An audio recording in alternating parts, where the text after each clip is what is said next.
Hello, everybody, and thank you for joining us back here at Nubeva's channel. We're, of course, sitting here once again with Randy. And Randy, it's been a busy holiday season. How are you holding up over there? Exceptionally well, super busy, but great.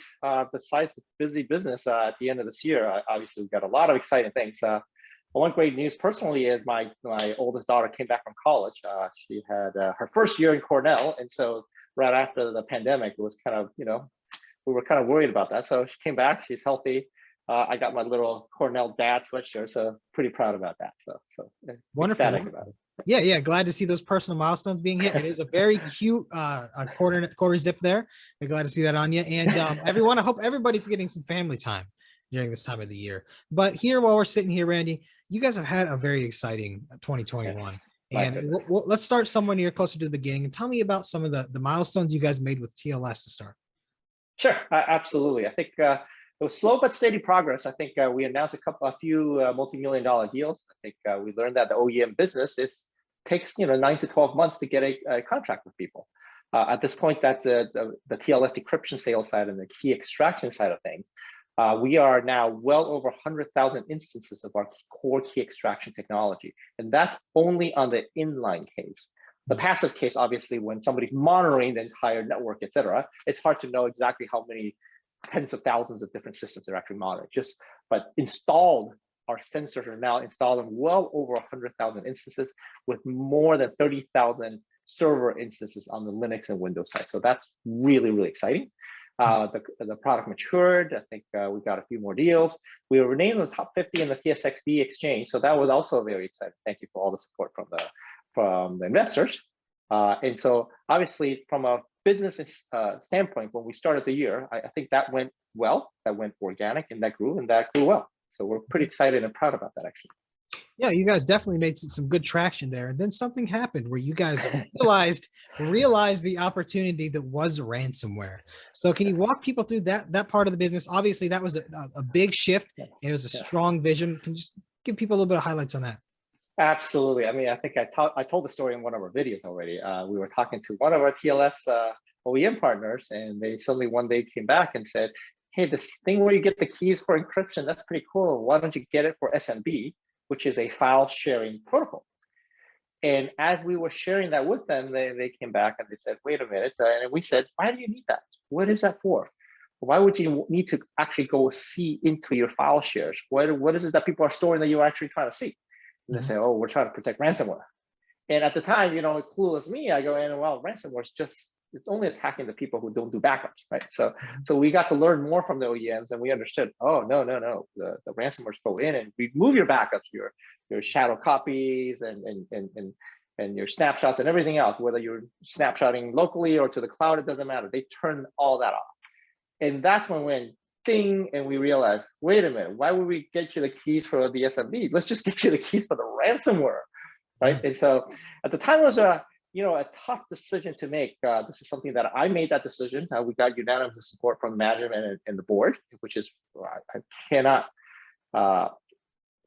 stress that enough. I have so much support from our board and our management team. It's fantastic to work with them. But at the time, as you can imagine, it was not an easy call because TLS sales was going organically. And then we suddenly say, okay, we went to all the OEMs and we said, we cannot license you the ransomware at the same deal that we license you on the TLS deal. This is extremely important. And so approximately 45 days ago, we announced that capability to the world. And since then, it's just been absolutely on fire. It's just meetings after opportunities. It's so exciting. And clearly, it's a problem that, unfortunately, from that perspective, this is almost like COVID. It seems to be getting worse and worse and worse. I had prepared some notes on some things that I was going to share with you last week about, these are all the ransomware cases that have been appearing. And all of a sudden, this week, that doesn't even make the top 10 list anymore from everything that happens this week. And then you got the Log4j, which is something that's virtually hitting 100% of the internet nowadays. Yeah. And we now know of 2 different brand new ransomware families, right? So each family has almost 400 different variations every 24 hours that come out. It's staggering numbers. And so there's 2 ransomware families now that go into the Log4j attack, which, had we done the recording a couple of weeks ago, I wouldn't that wouldn't be in my top 10 list, and now it's the number one on the list. So it's just week after week after week, there's just hits after hits, and so we're so proud and glad that we have a solution for this problem. So. Yeah, we have talked extensively about how serious a problem ransomware is in the past. It's funny because as you're right, as everything goes online, including people's toasters, and people even said your toaster's gonna get hit by Log4j. It's vulnerable. It is, or your smart fridge, like everything we have is to the point where it's susceptible to being potentially attacked. So we definitely need the ransomware solving capabilities as soon as possible. Pay $1 for every toast you make from then onwards, right? Exactly. So yeah, I mean, we're continuing to validate the technology. It's fantastic. I think one of the things that I do get a lot of questions, not only from our prospects and customers, but also from investors. I think a few weeks back when I did a recording, I mentioned that we're 95% effective. And so we are obviously in the times of COVID and ransomware. I don't feel comfortable in correlating the two, but a lot of people, the 95% just so happened to be what the effectiveness of the vaccines are. And so I thought that was very interesting coincidence from there. But I wanted to point out something very important. We are right now 95% effective on ransomware families, not just variants, but families that we have never seen. So I can't stress that enough. So that's quite different than saying, I cannot stress how grateful I am from everybody that's been evaluating and creating vaccines for COVID.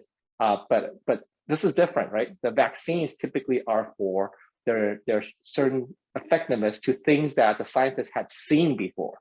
Okay, so what we're doing ransomware is really very different. I don't want to insult anybody. If you're a scientist, I apologize for that. People just bring this analogy up to us. That's not our intention. But what we do from a ransomware standpoint, we get keys of 95% of things we've never seen. And obviously, if we've seen it, it's 100%. I mean, there's no point. Why, if we've seen it, why would we not get the keys? Okay, so at this point, we're just sprinting. This is a mass sprint at this point to get the product out, minimum viable product. It's in evaluation. I know that Steve and team and the marketing team did a fantastic webinar, which I missed. I apologize for that. Just been so many meetings but I heard that went very well. And there's quite a bit of details there talking about prospects, how the evaluations are going. But we're very, very excited. I mean, we cannot wait for this to go out. Okay? Yeah, Randy, and then, go ahead. Sorry. I was gonna say, like you said, you guys have been sprinting towards the end here. And I wanted to know, is there anything else that you think is incredibly important for people to know before we enter 2022? Yeah, so I think our pipeline is growing. I mean, we plan to expect to start seeing the orders and everything else.